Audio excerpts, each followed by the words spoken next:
दोस्तों इस वक्त मैं तोड़ाड़ी से अम्बेद की जानिब सफ़र कर रहा था, तो रास्ते में मैंने देखा कि एक बहुत ही आदर्श और आइडियल जिसको कहा जा सकता है बस स्टैंड है, फलसफ इस बस स्थान का नाम है।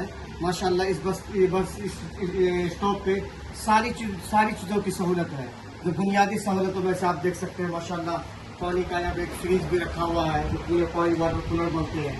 इसी तरीके से बैठने के लिए बेहतरीन कुर्सियों का इंतजाम है और उसके बाद आप देख सकते हैं कि फैन भी इस पे करे मतलब लगी हुई आप देख सकते हैं। तो सारी चीज़ें और इसकी जो डिकोरेशन देखिए इसका कि बेहतरीन तरीके से इस पर पीओपी या फिर सीलिंग का काम किया गया माशाल्लाह। तो देख कर बड़ा अच्छा लगा, इसलिए हमने अपना बस अपनी गाड़ी रोक के हम इसको देखने आए हैं। इस तरह से हमारे एक चाचा भी करते हैं जैसे गांव के थे, उन्होंने बताया कि बहुत बेहतरीन है, आदर्श है, इसलिए हमने थोड़ा वीडियो बनाना चाहिए।